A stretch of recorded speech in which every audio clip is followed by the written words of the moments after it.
Good evening, everybody. I'm just going to ask everybody to kind of come in and get settled in. As we're doing that, I wanted to introduce myself. For those who weren't here for our panel earlier, welcome. And for those who were here for our panel earlier, welcome back. My name is Vicky Bungie, and I'm a professor here in the School of Nursing and also the Associate Director of Research and Teaching Scholarship.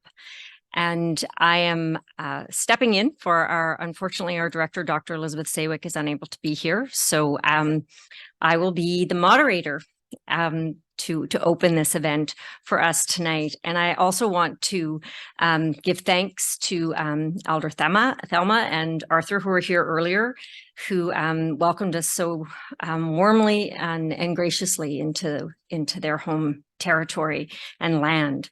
So it is my absolute delight and pleasure to get to introduce our esteemed scholar for the 55th Marion Woodward Lecture within the School of Nursing, to which we are deeply, deeply grateful to the foundation that makes this possible. So without further ado, I will put on my specs and I will read to you for our esteemed colleague. As I said, it's my extreme pleasure to welcome and introduce Dr. Ray Walker as the 55th Marion Woodward Lecture Scholar. Dr. Ray Walker is an associate professor, fellow of the American Academy of Nursing, and the only nurse Invention ambassador for the American Association for the Advancement of Science. They direct the nursing PhD program at the University of Massachusetts, Amherst, and co-founded Health Tech for the People, a multidisciplinary research group focused on tech ethics and accountable design. Dr. Walker teaches courses on data narratives, measurement, and power, with a focus on community-directed health innovation and digital defense against technologies and data regimes that can cause harm. Their advocacy for nurse-led innovation, design justice, and more inclusive invention ecosystems has been featured on podcasts, the TEDx stage, and in magazines such as Forbes, Scientific American, Science, and on NPR. So please join me in welcoming Dr. Ray Walker to us here in the School of Nursing. Thank you, Ray.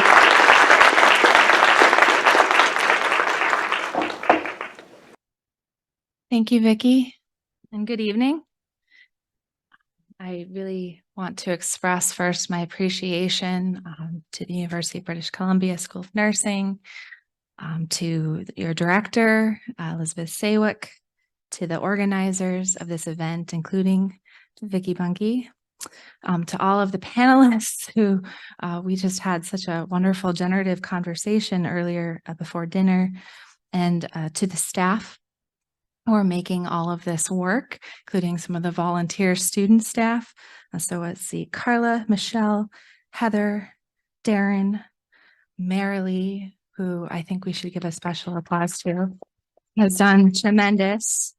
Jürgen up in the booth and everyone else. And I apologize if I omitted any names there, and also to the Woodward Foundation. Okay. So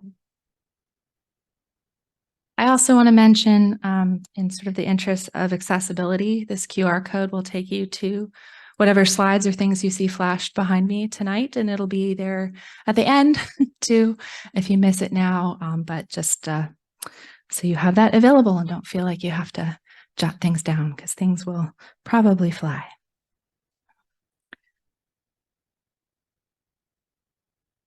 So yeah. The world is on fire. Literally and figuratively. This was actually a photo taken outside of the hospital window of a relative of one of my former doctoral advisees. And the world is on fire, but life continues in ways both extraordinary and in the utterly quotidian. The other evening, I had the pleasure of going to dinner with a visiting scholar from computer science. I got to have one of those moments. It was a table full of academics, and you get to sort of, as a nurse, expose people to a way of thinking that maybe they haven't been exposed to before. And we were talking about psilocybin, specifically the mechanism in magic mushrooms, and how it can bring some people greater comfort at the end of life. I was a bedside nurse in a very large academic medical center in Baltimore, where some of the phase 1 clinical trials of this were first introduced. And it was sort of surprising at the time because it was such a controlled substance. And so, as is often the case with new experimental technologies, they started with the dying.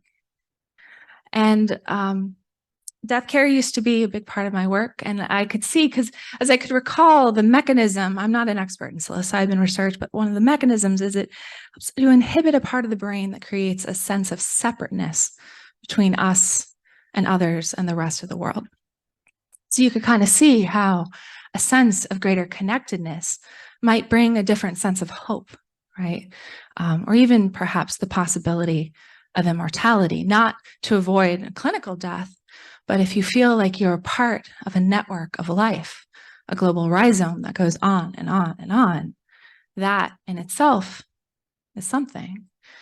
And so that was the point at which I got to talk about hope, because as nurses, we know that the nature of hope, it's always there, right? But the nature of it shifts over time. And we can hope for a lot of things. We can hope for a good death. We can hope to avoid illness or achieve cure. But we can also hope for healing in a different way, for repair of rupture, for relief of suffering, or even for a profound sense of connectedness in the face of death. We can hope for consentful design and use of technologies that sustain us. We can hope to maintain control over our data and the ways others use it to tell stories about us. We can hope to tell true stories. We can hope to make the power and invisible labor and its operation in our daily lives and our connectedness and our very survival more visible. And the latter are principles of data feminism, which, unlike the sort of Silicon Valley philosophy of move fast and break things, calls us to use data science to examine and challenge power, rethink binaries and hierarchies, elevate emotion and embodiment, embrace pluralism and many voices, consider context, and always make labor, especially invisible labor, like care work or data labeling, visible. This is an open access textbook, by the way, so y'all can Google it and access it if you'd like.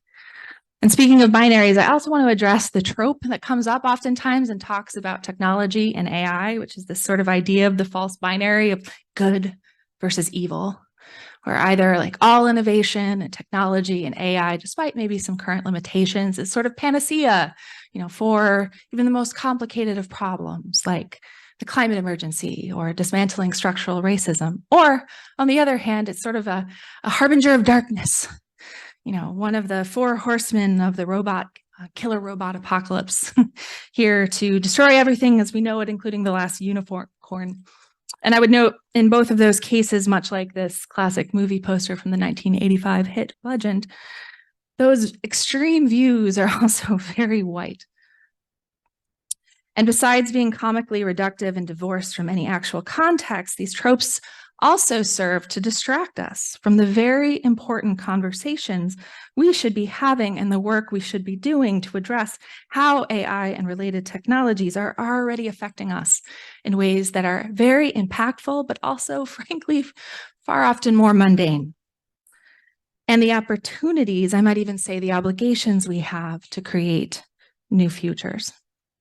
So I don't think relentless cheerleading for all things technology is particularly helpful, but I also don't think a sky is falling, abandon hope, all ye who enter here attitude is particularly helpful either. Marion said that hope is a discipline. It's not a fuzzy feeling, but a practice. And so for the rest of our time this evening, I'd like to imagine how we might practice hope for the future of our world, our communities, our relationships on a networked planet, increasingly connected, surveilled, metricized, archived, and automated by technologies of AI and big data. So I'll pause here first to explain what I mean by AI. What is that? What counts as AI is highly variable and also easily misconstrued. McGraw defines it as a theory and development of computer systems able to complete tasks that usually require human intelligence. Other critical observers like Yard and Katz have said AI is an intentionally fluid concept that evolves to contain the aims of whatever powers deploy it. And here are just, there's some laughs from them, all right? So here are just a few of the schemes that have been developed to describe AI for healthcare. This was for a text I recently participated in. I'm not asking you to memorize, but you can kind of see some of the different ways it's imagined. And these are already showing up. This is from a headline of a health system that used to be right around the corner from where I lived for a while in Wilmington, Delaware, where they've introduced Moxie, the helper robot, for nurses working in a chronically understaffed setting to try to sort of reduce the burden on the nurses for things that could be automated while ostensibly creating more time for humanized care. And when we talk about AI, all kinds of key terms come up, and sometimes they overlap or they're distinct. You'll hear things like machine learning, computer vision, natural language processing, neural networks, and facial recognition, to name a few. But in its simplest form, machine learning is a process by which computer models make predictions based on past data, using what's known as training data, the data it's provided that's usually already in a format the computer can read, what's known as being machine learning ready. The computer analyzes the data to look for patterns, and then these patterns are used to build a model. And during what's called supervised machine learning, the computer answers questions posed to it using its model. And if it gets the answers wrong, it goes back and revises the model to increase the statistical chance that it'll get the right answer the next time. And so it keeps doing this, answering questions, getting it right or wrong, going back, revising the model over and over and over and over and over again. And that's what's meant when they say the machine is learning. In this way, AI relies upon and replicates patterns from the past to answer questions in the present. And it's not new. The term was originally coined by John McCarthy back in 1956 for a meeting that he held in New Hampshire with a bunch of other, mostly mathematicians, people from computer science, or what's now known as computer science, to discuss about intelligence of machines. But the field really locates its roots in the American military-industrial complex, particularly unrestricted funding provided by the U.S. military's defense arm of their research arm, known now as DARPA, which organized the subfields of AI around U.S. military priorities: computer vision research to detect enemy ships and resources from satellite imagery, speech recognition for surveillance and voice-controlled aircraft, robotics to develop autonomous weaponry, and so on and so forth. And so it's not really surprising that some of the places we've seen AI pop up most prominently in healthcare so far are places where these sort of metaphors translate, right? Like radiology. Instead of looking for enemy ships, I don't particularly like the sort of war metaphors of cancer, but this idea of looking for enemy cells. I can't remember particularly the first time I heard the word AI. Might have been from an episode of Star Trek. It was probably when I was in middle school, or possibly from an Isaac Asimov novel, which gave us the 3 laws of robotics. They were introduced all the way back in 1942 in a short story he wrote called Runaround. They're now foundational to AI ethics. And I actually started studying and building AI around 2015 when I was asked to help write an NIH grant to sponsor what became our Symptom Science Research Center. And up until that point, my work had been primarily working with individuals diagnosed with cancer and their families, helping to support them through the work of navigating a cancer diagnosis, treatment, and cancer survivorship, often in poorer rural parts of America. And many of the folks I worked with would tell me their frustration and distress living with invisible symptoms like fatigue, things that didn't have an overt sign like a surgical scar, nonetheless were deeply impacting them. And also how sometimes employers, partners, and even healthcare providers ignored this, or they weren't believed. And we called that medical gaslighting. So that was also made worse by the structure of electronic health records, which tend to prioritize narratives around more, quote, objective diagnostics, devices, and pharmaceuticals. And they tend to take narrative precedent over actual people's voices. And that's no accident. EHRs were originally repurposed accounting software. So that's by design. And STS scholars like Dr. Rua Benjamin call this the coded bias in the data, because even if absolutely every field in the EHR is totally accurate and perfect and, quote, without bias, the data are still going to reflect the structure by which it was designed, principally to prioritize billable services. So back in 2015, my colleagues in computer science had just invented these computational eyeglasses, which tracked the gaze of the wearer using machine learning to draw upon very little power. And we knew that fatigue impacted eye function, and we had hypotheses that maybe in a world where EHRs prioritize continuous monitoring from tech, maybe this would be a way to take an otherwise invisible symptom and make it sort of more visible to others. So we tested that out in an NIH-funded trial with a group of women who'd been diagnosed for breast cancer with varying levels of fatigue. And our hypotheses, for the most part, held up. We were able to detect statistically significant differences in eye performance across people with varying levels of self-reported fatigue. So, huzzah! Except we hadn't really addressed the root of the problem, which was people with invisible disabilities not being believed.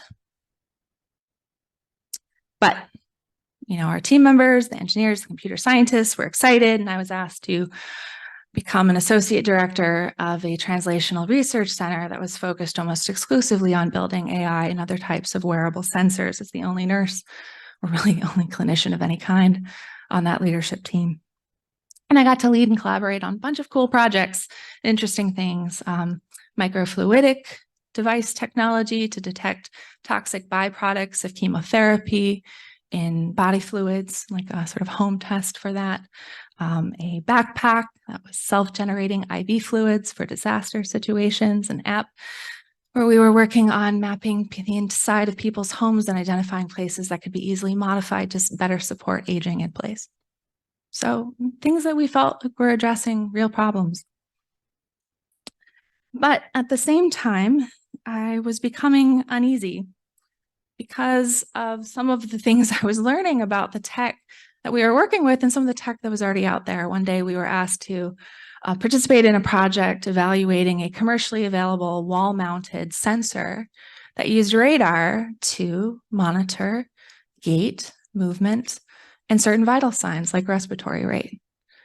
Now, you can see why that might be helpful, right? In certain care scenarios, including for, say, like distance caregiving, where you want to kind of have a way to keep an eye. But the part of our project that was used in that was they took our mapping software for home interiors and they used it to map out the boundaries of the walls the radar was not supposed to see through, because that had to be shut off on the industry side. And that was the first time I realized that no one in designing this device had developed any kind of capability to shut it off from the user side. And that disturbed me because even though I could absolutely see why this would be helpful, that was a question of power and surveillance. And as I looked around, I saw more and more the projects that I was involved in and also that others were doing was very much predicated on surveillance of other people. Often, always really with good intentions, but surveillance nonetheless. And my concerns sort of doubled then a little bit later when I was at an NIH data science boot camp, and the same sort of technology was presented and actually celebrated for this ability to provide passive surveillance, in this case in a psychiatric mental health facility. And the quote was that the sensors worked and didn't require any patient cooperation. And I just felt like at that point, again, no, tech is not intrinsically good or bad, but like I needed more tools to figure out what were my obligations as a care worker in this space. And I felt surely other people had thought about this. And in fact, they had. And I found those answers in community-led organizations that have been thinking about these things and organizing around them for a long time. places like our Data Bodies Project, the Algorithmic Justice League, the Design Justice Network, and Data for Black Lives. And also through entire fields that already existed, particularly in the humanities, science, technology, and society studies, folks like Dr. Rua Benjamin, a sociologist, where her whole career, and this is just some of her books, has been focused on these issues. So this has been studied for a very, very long time. And those individuals gave me language. And I think language is so important in the discipline of hope, right? Because it's like once we have a language and we can name something, then we can start recognizing it. We can start talking about it. We can start thinking about what to do next. So for instance, this language from data journalist Meredith Broussard, techno-chauvinism, the idea that computers or technology are always the superior solution to other possibilities, something that came up on our panel. Or Ashley Shu's more recent techno-ableism, which is this ableist bias in the belief of the power of technology to eliminate disability as a good thing, which of course, if disabled people want certain tech, we should work with them to build that. But this idea that that is the group that needs fixing, quote unquote, and not the society we live in. So I found this language really powerful. And I think language is important now more than ever because, of course, we know technology is rolling out new stuff all the time, and it's not always very transparent even where it's showing up in our healthcare systems and society as a whole. Recently, the AACN came out with new guidelines for nursing education, saying nurses should be prepared to teach patients, what is the tech being used in your care? How is AI informing decision-making? I would love to do that, but I don't actually know because there are no laws or regulations, at least where I live, where you have to disclose that if you are a company behind a lot of the platforms that are already in place in hospital systems. So these community-led organizations have been pushing back against certain pressures, particularly from very large industry groups like Meta, Alphabet, so these sort of Google, Facebook spaces that have been trying to kind of control the conversation and also suggest that they can self-regulate and we don't really need to worry about this. They will sort of give us the guidelines because they've been building it and so they're the experts. But it's not a lost cause. Earlier this spring, at least in my country, the US, the White House came out with an AI Bill of Rights. This was really a stunning document, and it was very much the result of the advocacy of groups like Data for Black Lives that talks about the need to actually build systems that ensure safe and effective technologies, protect against algorithmic discrimination, protect data privacy, provide notice and explanation when something is being used and how, and also importantly, as came up on the panel, human alternatives, that we don't just assume this tech is always the answer to every single problem. And there are lots of other writings and books on this topic, which I don't have time to go into now, but just trust me. And I don't put these things up. Some of the titles can be a little intimidating to be, again, all doom and gloom, the sky is falling about this tech, because we live with tech. We've lived with tech for generations upon generations, right? Tech itself is not new. But what these folks do is they lay out the structural picture of what's going on, how some of the forces in our society are influencing the decision-making, and then giving us paths, points of intervention that we can build on to create new futures. And in doing that, I think we talk a lot about accountability, and oftentimes the model of accountability that gets talked about is one that's a little more like less relational and more kind of about punishment.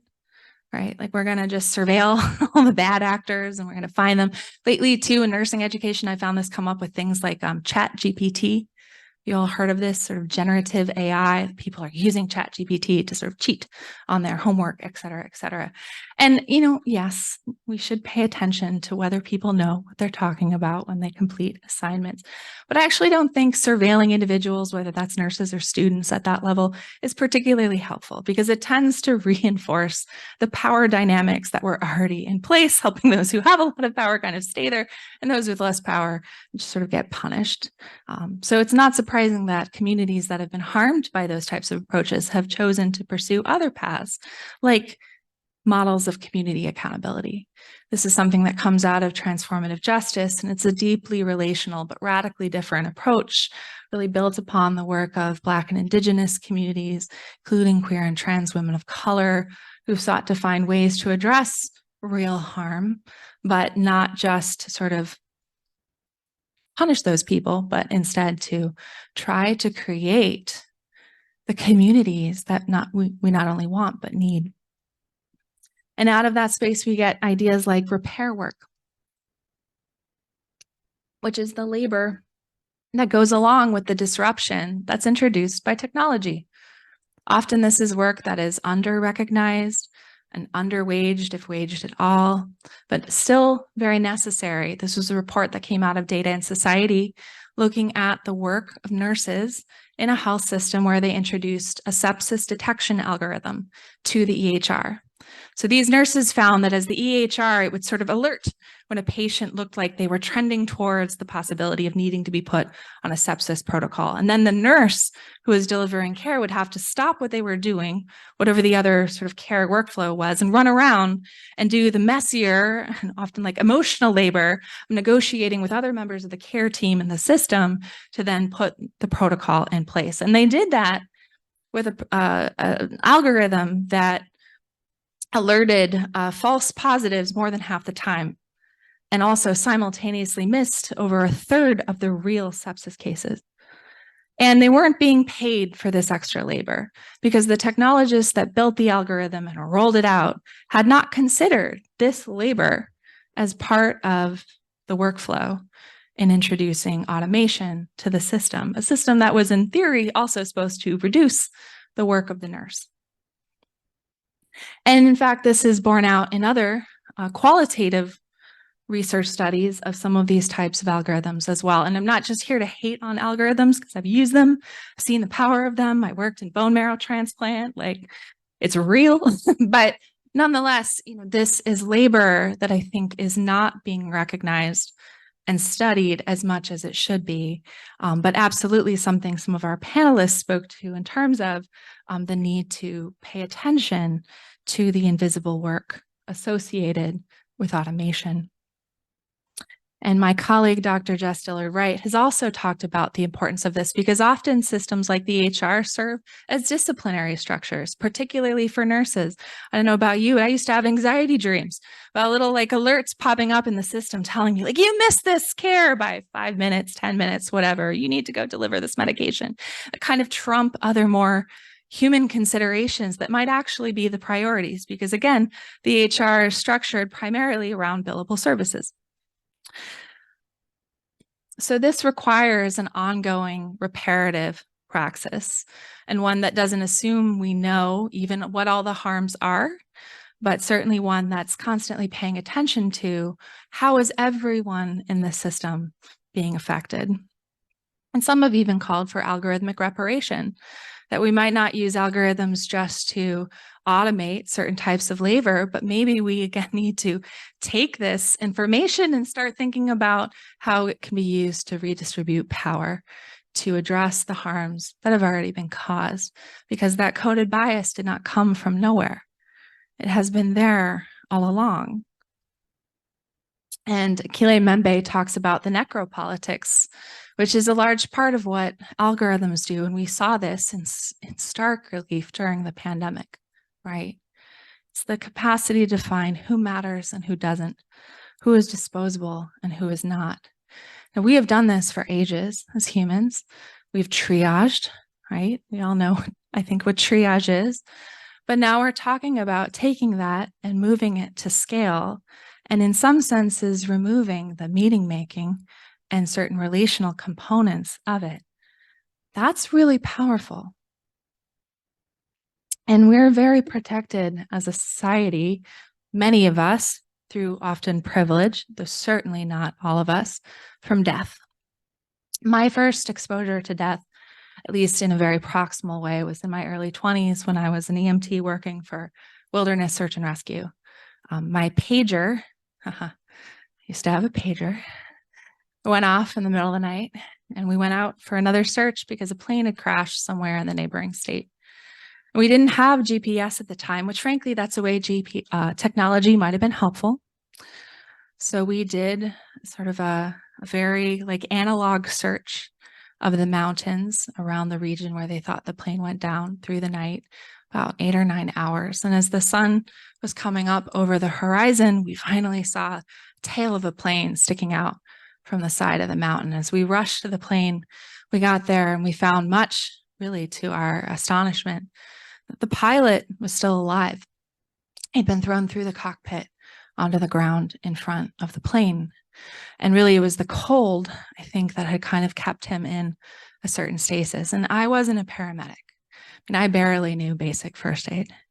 So as the paramedics started to work on other assessments, and as other members of the team started to kind of whack the brush away to be able to carry him off the mountain to the rescue helicopter, I realized, I guess my job was going to be to sit with him and narrate what was happening in real time. My t-shirt became like a pillow, and I just, I think many of us have probably done, if you're in healthcare, I just sat with him, told him who I was, who we were, that his family knew he'd been missing, that we had been searching all night to find him and tried to find him as soon as we could, that we were trying to clear a path for him down to where the helicopter could land and take him to more care, and just, that people loved him, that he wasn't forgotten.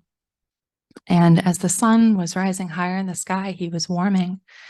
And as his body warmed up, he arrested. And we started CPR, but he couldn't be revived. And that was my first direct experience with death.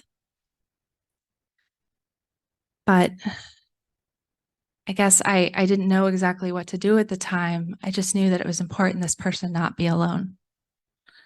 And I think we saw a lot of that sort of moral distress over the pandemic too, of people not, wanting to be alone.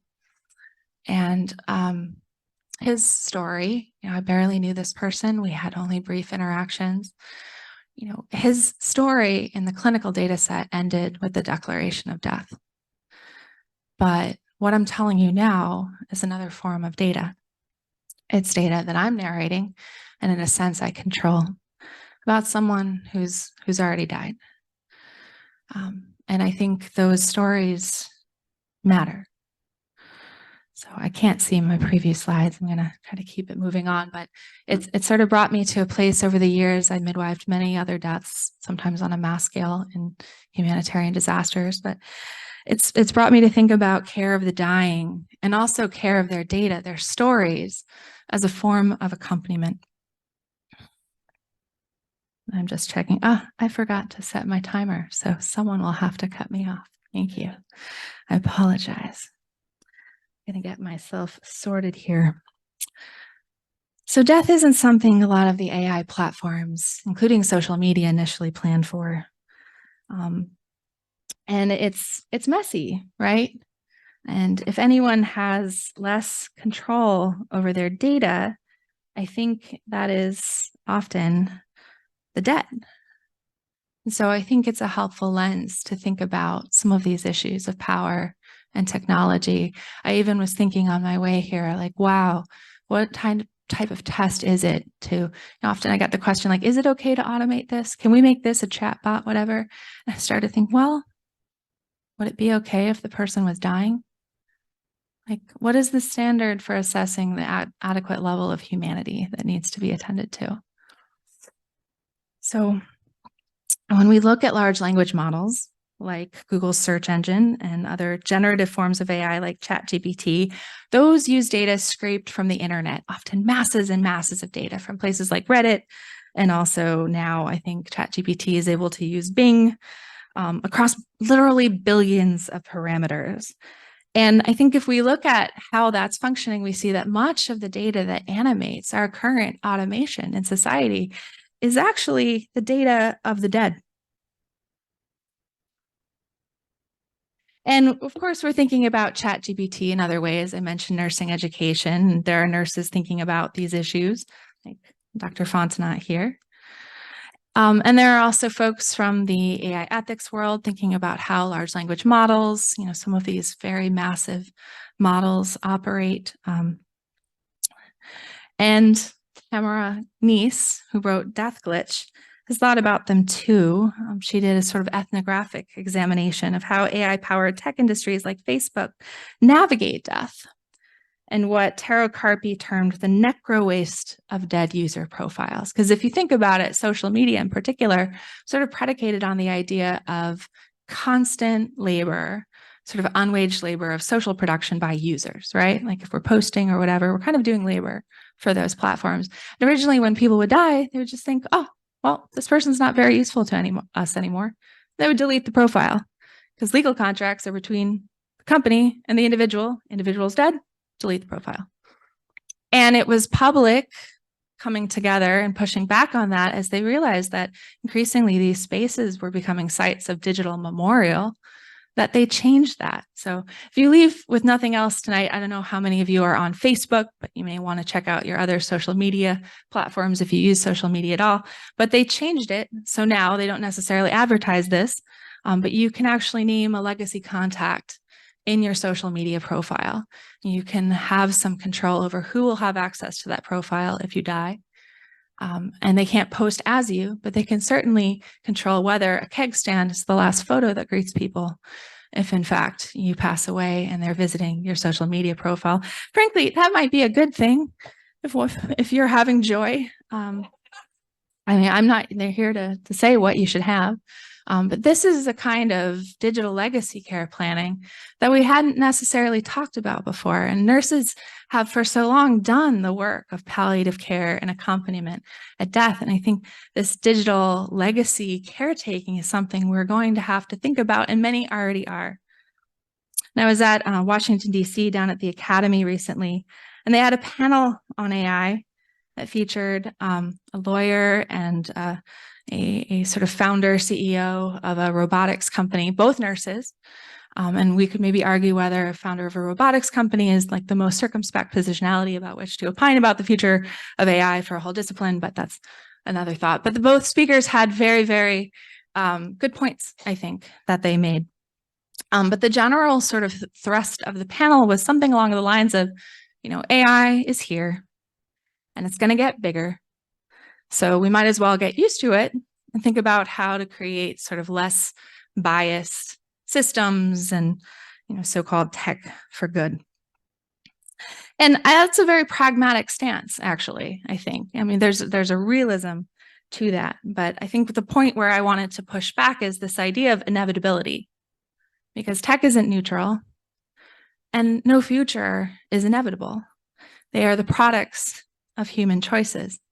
So no AI is inevitable. It's not that we don't even have to have AI, but like the sort of picture we've been given of what that will look like can change. And so in my opinion, the question isn't how do we build tech or AI or whatever for good, but rather, what are the conditions that need to be established and sustained for any tech we create to support health and healing for everyone? And how do we do that? And answering that question has been more my own discipline of hope in recent years. And I did some of that in a recent book, co-edited by some amazing colleagues that I also recommend. But, this is important because, it is here and it is going to affect people. And of course, nurses have always been at that very proximal space, right? Like we have to attend to what's there. And often new algorithms are introduced to health systems behind, black boxes, this idea of proprietary technologies that we don't actually get to see the inner workings, right? Because it's protected intellectual property. So it's been hard to get behind them to see how they're really working. This was a really landmark study by Obermeyer and colleagues that was published in Science that looked at racial bias and the operation of a triage algorithm for one of the largest insurance companies in the United States. I actually have sat on a TV studio stage with the director of this insurance company and one of Facebook's main AI guys, and I think the startup somebody who started an internet company, weirdly, in my time as an Invention ambassador for AAAS. And it was a weird conversation. I think you can find it on YouTube, because it was like 3 white guys, me, I'm also white, sitting talking about the future of algorithms and technology in the entire healthcare space, like absolutely the least representative conversation that you could possibly have. I think there's a point where I just blurt that out in the feed or whatever. But nonetheless, people are working to address this because it is absolutely a product too of who's involved currently in the design and deployment of these systems. And Obermeyer and colleagues didn't just stop there. They actually created a playbook that you can find as they presented it to the US Congress of how to audit algorithms in health systems, go through inventory and see how they're actually working, particularly on parameters like racialized bias. But that's a lot of labor to put on individual clinicians too, right?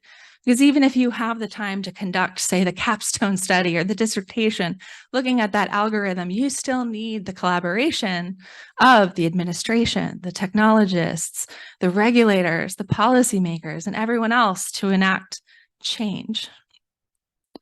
And of course, that's just from the industry side. There are groups that are trying to look at this from what we might call the margins too, spaces that are thinking about how these technologies operate, not just in terms of how do we build them, but what are even the questions that should be asked in the first place.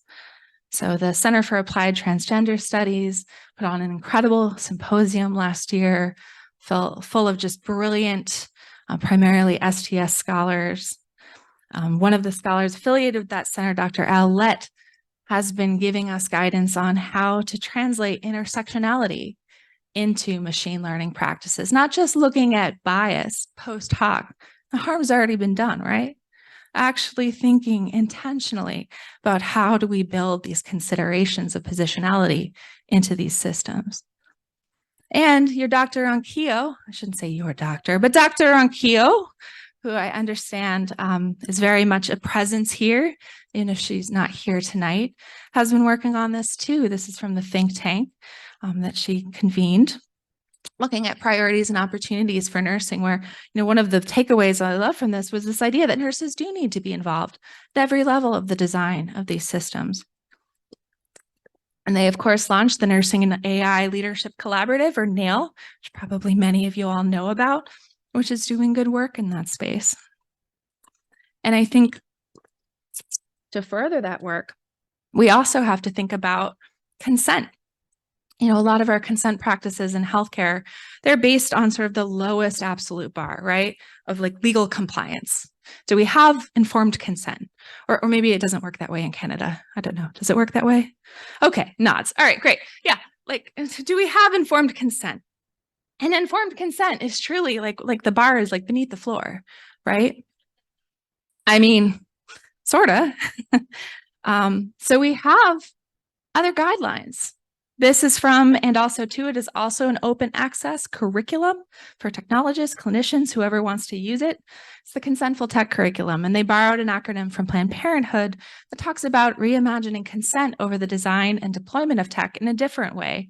You don't just have sort of the informed part, but it's freely given. It's reversible. Can you imagine if we made all of our data systems reversible? Can you imagine? Should we imagine? Let's imagine that. You can take your data back. You can charge the health system for using your data. We could do that if we wanted. And enthusiastic. And this was some of the spirit undergirding another open access tech design curriculum that uses the equity-centered community design model that I contributed to along with a bunch of others that you can find at this URL here. Thinking about tech design from different standpoints, like tech design in the context of disability. And one of those co-creators, Dr. Christina Harrington, has been working with other members of her team, Dr. Robin Brewer, who's pictured here, to also talk to, sort of do the qualitative work of actually sitting down with folks, as we talked about on the panel, and seeing not just like, are their data represented, is this tech working properly, but what do they actually want or expect out of these tools if they want them at all? This was a presentation that was given over the summer at the FACT conference, where they concluded that their research, especially with Black older adults, where they were looking, some of the other projects have looked at sort of dialect, the phrases we use to describe things, now that natural language processing is being used to recognize patterns, who's represented in those patterns. But they also concluded, it raised questions about how, sort of the how of the tech, but also whether researchers can model cultural representation with large language models. So there's that if question again, at least for a particular technique. And that's in part because large language models operate by definition, by not being representative, by pulling on every bit of data that they can find. So that's a logic we need to think through as we rely on these things more and more for the automation of everything from patient portal chatbots to crisis hotlines for adolescents, which is already here. And you have folks, part of the NAIL Collaborative, who are looking at power in the system using some of these tools like natural language processing in a different way.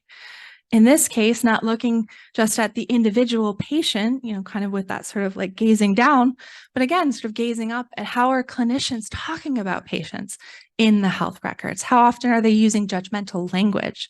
How does that translate to health outcomes, length of visits, et cetera?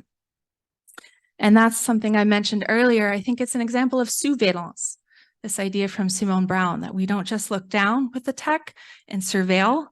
We also may be able to use some of these tools to look back up and make power visible and look at where structural and institutional cultures need to change to provide better care. And then there are folks like my colleague, Pat McMurray.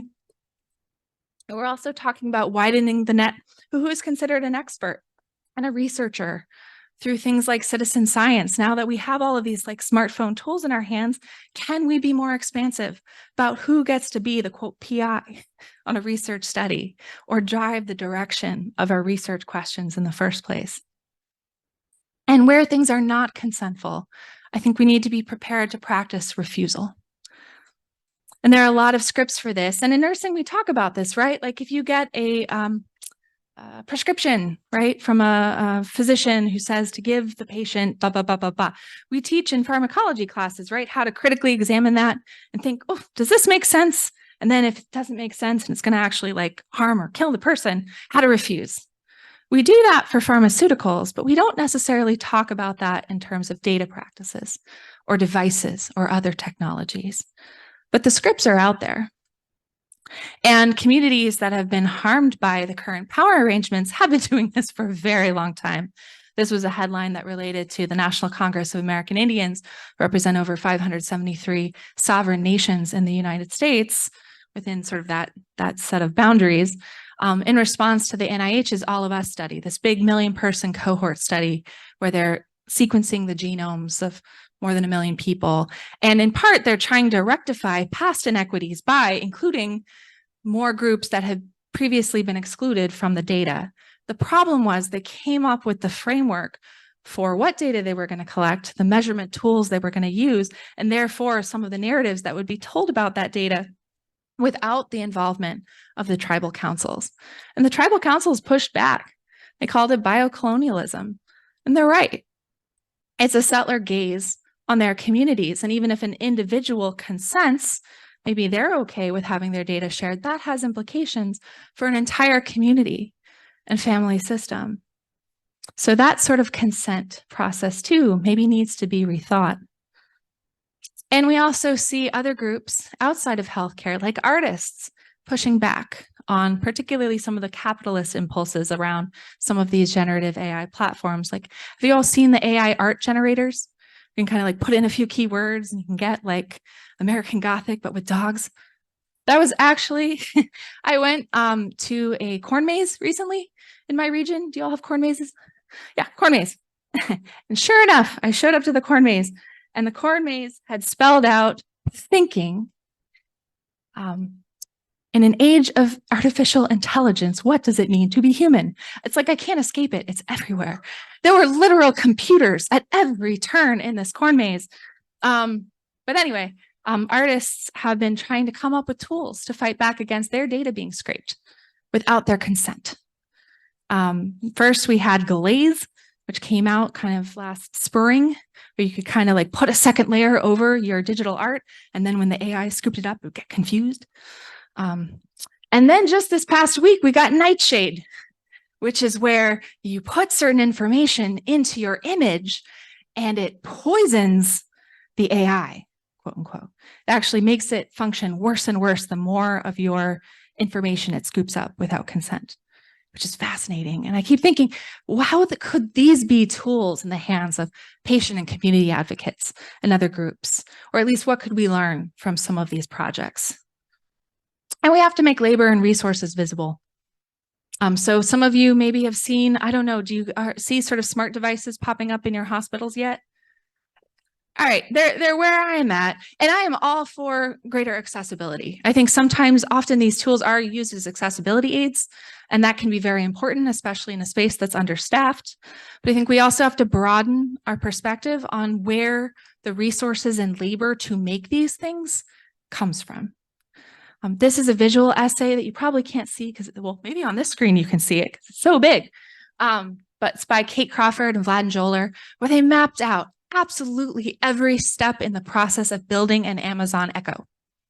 Not just the little like individual components, but the resources, who mined the resources, the labor of the data coding, the data labeling, the analytics, etc. And they concluded that the existence of this technology is basically predicated on human exploitation, including human trafficking and environmental racism and a bunch of other things. And I can't take you through the whole thing, but you can find it online, Anatomy of AI. And it's fascinating, but also kind of horrifying at the same time. And I'm standing here with a smartphone in my hand. So like I'm part of this whole blueprint.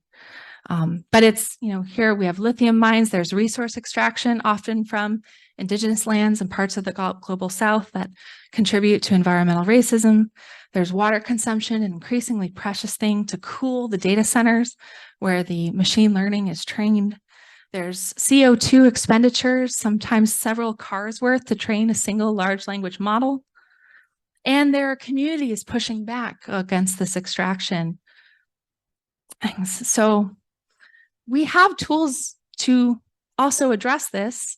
I don't think that we should all go melt our smart devices per se. That's probably not great for the environment. But we do have groups like you had Dr. Beth Schenk here last year, the Alliance of Nurses for Healthy Environments, that have given us ways to think about this in the context of being care workers. And we can incorporate some of those considerations into how we use those tools as well. And we need to practice design justice, which I don't have a timer on my screen, but I just want to acknowledge it's supposed to center those most impacted. You are being impacted by sitting here listening to me. So I want to be mindful of your time. But design justice says, that anyone can meaningfully participate in design, but we should absolutely center those most impacted by its outcomes in the work. And I don't mean, this is tricky, right? Because it's like, we want them to be included, but we also don't want to exhaust them. But also sometimes included doesn't necessarily mean power. And we do need them to have power. So Data for Black Lives is working on putting that power in the hands of those who've been most impacted. And there are all types of resources from them, the Algorithmic Justice League, which made this documentary, Coded Bias, which talks about some of these impacts, especially as they relate to facial recognition and how they've passed laws and regulations, including some cities local to me, to actually ban use of certain technologies in public spaces as a community health measure. There are also guidebooks like the Digital Defense Playbook that actually take communities through conversations to understand for each of us at sort of the lay level, how are our data being gathered? Who's using it? And importantly, not just to make us distressed when there are situations where perhaps harm is happening, how can we take our control back? And in taking back that control, it can be very disruptive. There can be pushback. So I think we need spaces for nurses to have a radical praxis. Because again, we have been through a lot. The COVID pandemic, which is a mass disabling event, has certainly deeply impacted nursing as a workforce. And there are also a lot of forces that are very invested in the status quo, including places like Google, who fired a researcher named Timnit Gebru a couple years back for simply publishing, actually not even publishing, circulating internally a report, doing her job. She's an AI ethicist, about how the large language models that power some of those search engines were in fact causing harm. And she was fired, even though they sort of denied that was the reason. But that sort of threw into relief a lot of these AI for good or tech for good efforts that are underwritten by the same companies. It made a lot of people ask the question, if they weren't already, how invested are they actually in changing the status quo, and how much of this is sort of optics of possible change? And I think this is a place nurses need to be really attentive to, because there is this thing called nurse washing too, where, you know, our goodwill and our public trust can get pulled in and then exploited to make it seem like something is better than it is, even as I absolutely think we should be involved in the design of these systems. So we need spaces for community care and collective action, whistleblower protections, labor laws, other things that meaningfully protect us as a workforce and those we serve. And Timnit, importantly, after she was fired, she didn't just go away. She launched a new institute called the Distributed AI Research Institute that's founded on the actual values of community, not exploitation, healthy, thriving researchers. It is possible to build these spaces if we try. And she didn't rely necessarily now on the big industry funders, although there's some important foundations behind this work. But the answer of how she did that in terms of the discipline of hope is in the title. It's distributed. It's not trying to coalesce all the power in just one place. They're pulling on the grassroots work that's happening all around the globe, frankly, to address some of these important questions. And that's something we're trying to do even at my own home university with a recently launched initiative called Health Tech for the People, where we acknowledge tech is an important mediator of health and connection for many people. And so we want to attend where it can help. But we also know it can be a source of trauma and rupture. What Fatau was talking about, it's like you are the perfect sort of setting me up. And so we need to think about how to prevent that trauma and harm, of course, building on work that's already being done. But also we need to do what nurses do, which is attend to healing and repair, including harm that has already occurred, coded bias that's there in the system. How are we going to attend to that to create new futures, both for individuals and communities, by shifting structures and institutions, thinking to the future, but also addressing the critical history of the past.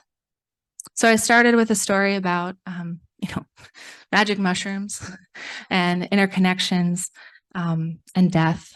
And anyone who's composted knows that death is critical for life. And there are certainly death industries popping up using these technologies as well, called necrotechnologies, but idea of tech for the dead. Recently, I've been doing a review of the literature alongside sort of trying to accompany students who are doing it in their first semester doctoral class. And this year, the question I decided to answer for mine was, what happens to our data when we die? And how is nursing attending to that? So I came across this, frankly, hilarious ethnography, presents dead technologies for the dead in the form of eulogies. These are tech startups that were launched, and then within a few years of promising immortality to the users, they failed. Things like Carl, the funeral attendance robot, Dead Social, social media for your afterlife, and virtual eternity, an avatar you can train to continue to interact with your family, friends, and loved ones after you die. They're all gone now, but there are people who've come in and replaced them. And people are trying to cheat death with AI, often in ways that have a lot to do with sort of clouds and computer systems, all of which require caretaking and invisible labor. And Tamara Neese said that death care, including digital death care, is a central part of movements for social, economic, and racial justice during COVID-19 and beyond. And we've seen that because the people whose digital legacies are being attended to largely don't reflect those who've been most impacted by the pandemic. And just this past summer, Alua Arthur, who's a death doula, was here in Vancouver for the TED conference. Yeah, she talked about how in her work, which is largely supporting communities of color through death, honors the person for right where they are, and how she thinks about it as activism cloaked in compassion, that is an act of revolution. That's the relational piece I think gets missed so often in these tech enterprises, that idea of accompaniment. Nursing has so much to offer that space, including colleagues of mine like Dr. Rayanne LeBlanc and Susan Shaw, who just received an Rita and Alex Hellman grant to do death doula work, or at least prepare folks in the LGBTQ plus community for death, which can be really scary because a lot of us have had ruptures with, what might have been traditionally coded in the system as family. And so to face that, and also too, sometimes when one is not sure that they will be safe, can be really scary. While I was on my way here, I actually recorded a goodbye to my grandmother, who's actively dying. And I did that because I wasn't sure. Nobody's quite sure how long she has. And I know I'm over time, so I apologize. But it was one of those surreal moments because that was also a place of rupture. I fell in love with someone and I wrote her a letter about it. And family who were around her got in touch to tell me that my letter was, receiving my letter was worse than the day her husband had died. And so there was a rupture. It was very painful, especially because I love her very much. So I said goodbye. And I was thinking about how so many families have had to do that, especially recently, and how grateful I was to have technology, to be able to do that, to let my kids do that, who honestly barely know their great-grandmother, but they have some memories. And so I think we can do that. We can facilitate that relational connection. We can do it with tech when that's appropriate, but we can do it better. We owe ourselves in the world better. So I hope we can redistribute power. I think that's what it's going to take to create truly new futures in this space. And I'm grateful to comrades who are doing that work, including my colleague, Dr. Favorit Iradukunda, who along with Dr. Dillard Wright, wrote about that recently with me for Nursing Outlook, because algorithmic bias, it's important, but it's just a symptom of a much larger, long-standing, not new issue, which is inequity in power and how it's distributed and how things are decided, not just how we solve problems, so what's even considered the problem to be solved in the first place. And I hope as we do this work, we can stay connected and conscious of our interdependence and our relationships with each other. And with that, I thank you for your time. This is the QR code I mentioned.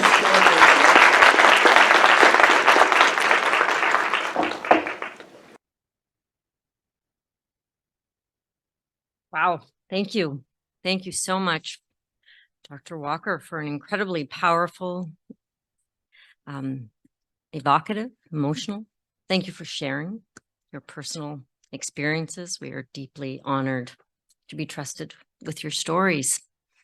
And I get to now have the joy of facilitating a Q&A period.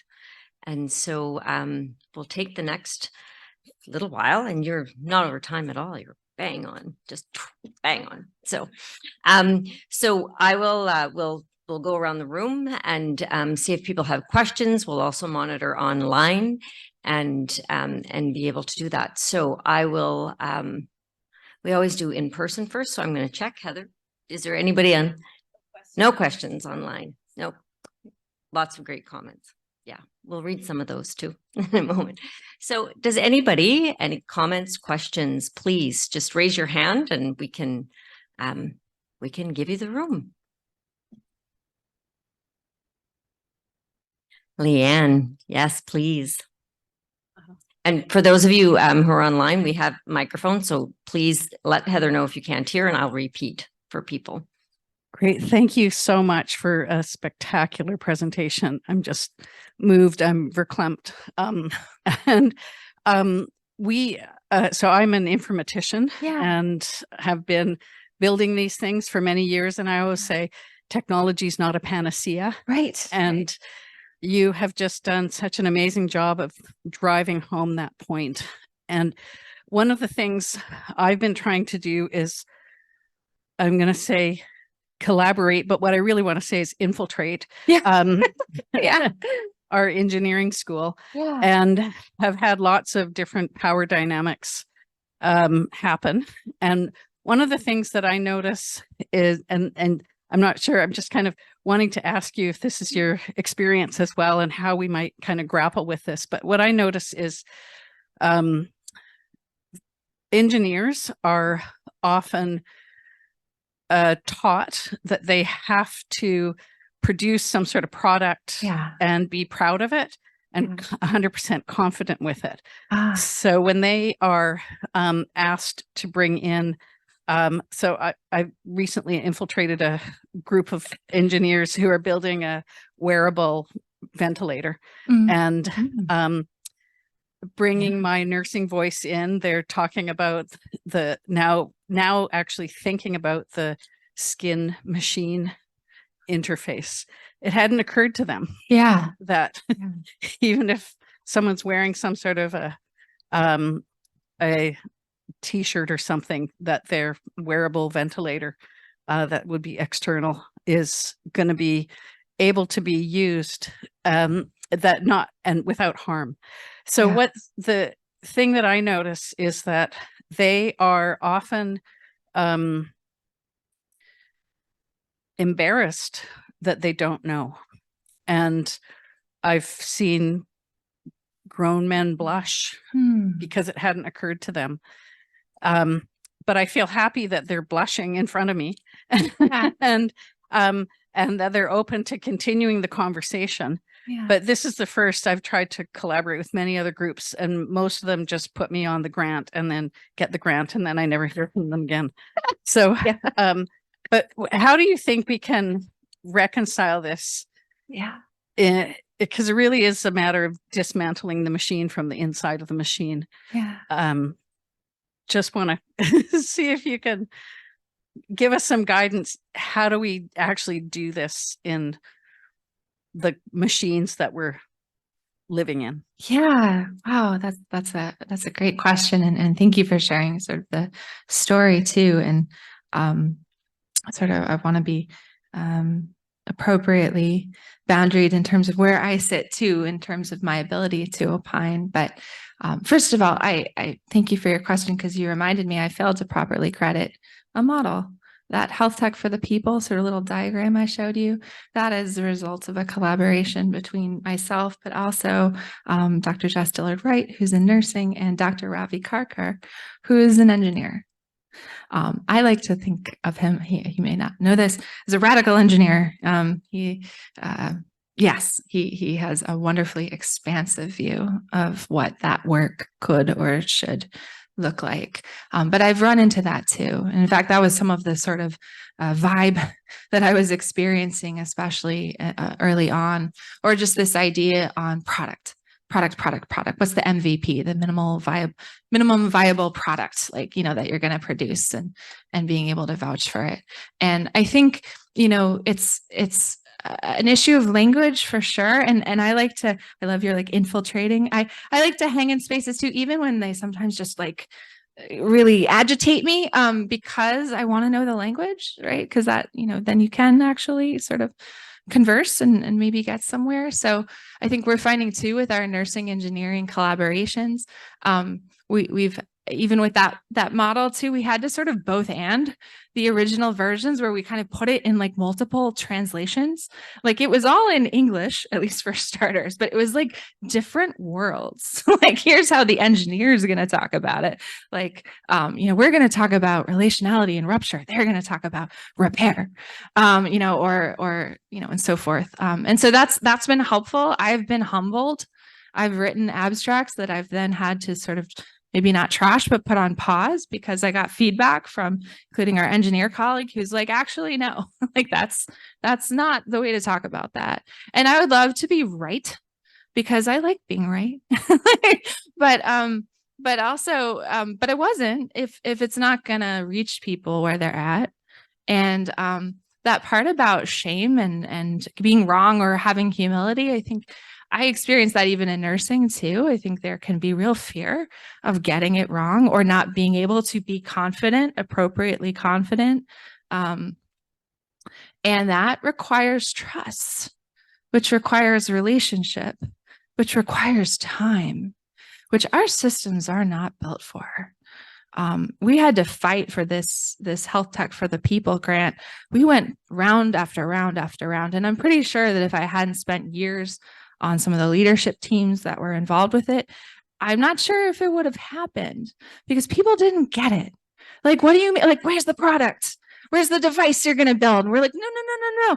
We want this first year, which is also not a long time, just to build relationships. Like, and not even new ones, just to kind of sit down with people we already know and community partners we're already in some relationship with and talk about what are you seeing? You know, what is the need? How are we going to work together? And we actually wrote a document of commitments for how we were going to work together, which I borrowed from Allied Media Projects and other groups that have been doing kind of community accountability work for a long time, where we had to write down what are our commitments to each other?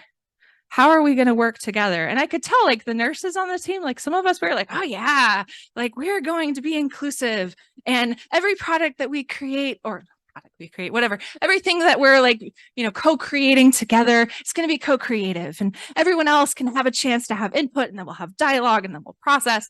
And like, I could tell as this made the circles of like other teams, engineering, kinesiology, computer science, blah, blah, blah. It was like not tracking at all. In fact, some of them, I think they didn't even really engage with it because they're like, where do I even start? Like, where do I enter this document? And not everyone's like that.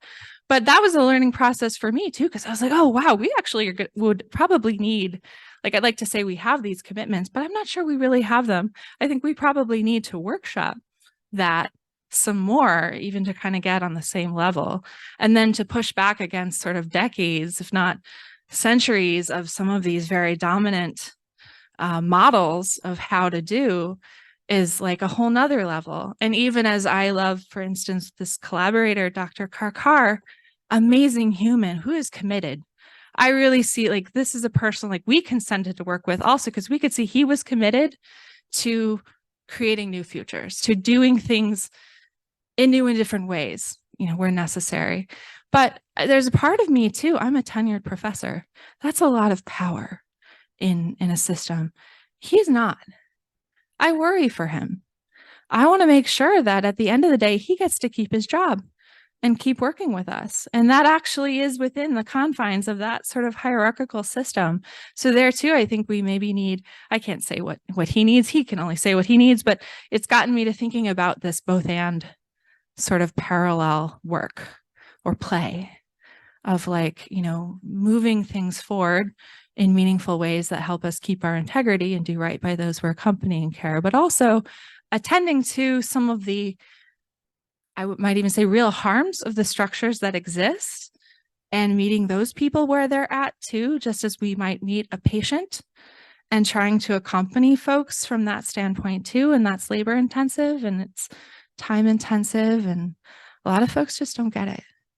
But I think if enough of us are doing it and people are doing it, I'm learning from people. I'm a student in this work for sure. I think that is how we make change.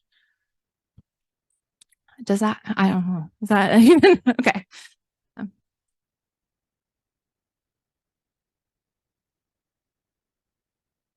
Go ahead, please. Wherever. Stand side by side. Do it. You can Okay. Thank you very much for the excellent presentation. Do you think we need to have a restriction on how much AI can expand within the scope of nursing or healthcare as a whole? And they're listed as anonymous. I can't introduce you to who this is, but thank you for the question. Yeah, that is a great question. And it gets me to thinking about a piece I just read this morning, which was by a nuclear safety engineer. Did anyone else see this piece? Is it just me? Okay. Anyway, it was about some of the ways in which sort of billionaire guys, mostly, honestly, guys, have been sort of talking about sort of the end of the world in terms of AI, but like always in ways that kind of further their agendas. It's like, killer robots or whatever, like existential AI or artificial generalized intelligence is going to like take over the world.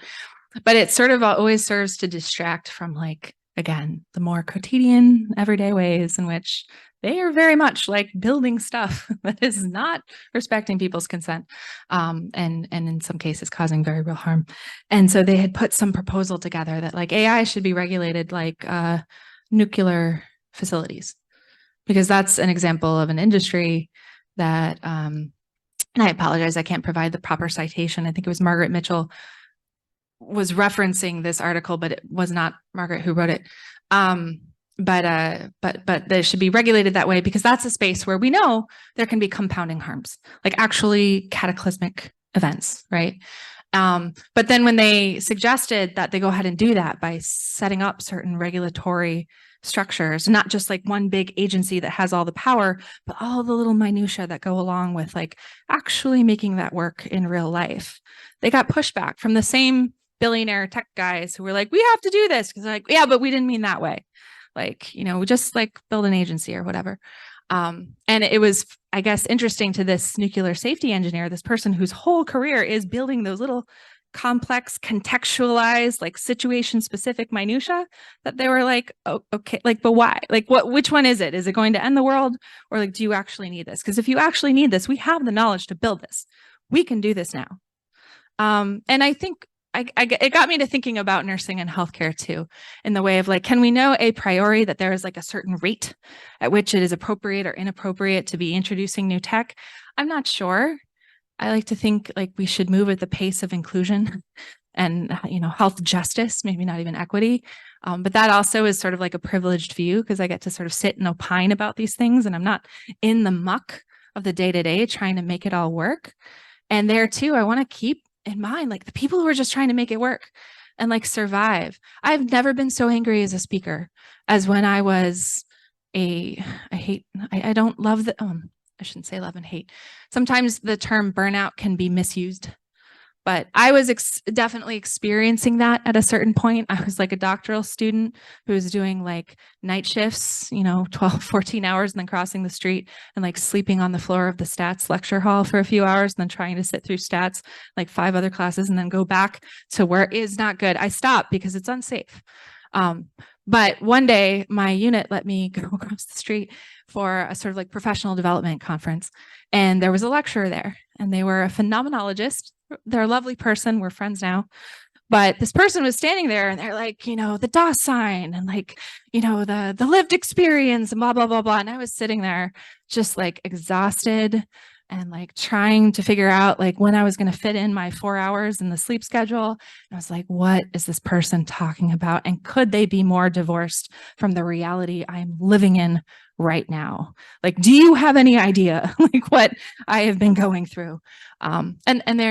They've been there, but it had me very activated. And so now I think about that when I'm standing here, like how far am I from the lived reality of everybody else right now? I don't know what people have gone through. I get letters and DMs and messages and emails and I have conversations and I sit with people. And I used to have a standing call with one of my primary care buddies. We just talk once a week and we'd check in. They'd be like, it's on fire. I'd be like, yep. That was actually the first line of a grant we wrote together. It didn't get funded. It was just primary care is on fire. That was the first line of the grant. We thought it was strong. The whole point of that grant, I mean, yes, we had some like new knowledge we wanted to generate. The whole point of that grant, we were trying to get more resource to an under-resourced space. That was the whole point of writing it. And it ended up being a lot more work for that person with nothing on the other end besides me being whatever sympathy I could offer from where I sat. So I guess that's where I just want to be careful when I answer questions about like, what is the right answer? Because I don't get to answer that question. I think that has to be contextually situated. I think that needs to be in relationship with those being directly impacted. If somebody does have a magic wand out there that they can wave and that tomorrow makes all of this work better, like go for it. But let's also make sure we're thinking about how we're paying attention to how that rolls out, not in like a one and done way, but like in an ongoing and relational way. And again, our metrics aren't built well for relationship at all. So stop talking. Perfect note to end on. I'm sure we could keep talking for a while, but we're getting to that point. And what time is it for you now in your time zone? That's my bedtime. It's past- You can probably tell. Well, but on behalf of all of us and the School of Nursing and everybody online and who's here, and for those who will get to watch this who couldn't join us, please note this will be available and publicly available, and we'll have a link posted on the School of Nursing website. Just a huge thank you and deep gratitude for coming here to talk with us, to inspire, and to question, and just for opening up an opportunity for dialogue and an opportunity for people to come together and just think about things. So thank you so much. Please join me in thanking Dr. Walker. Thank you, Grace.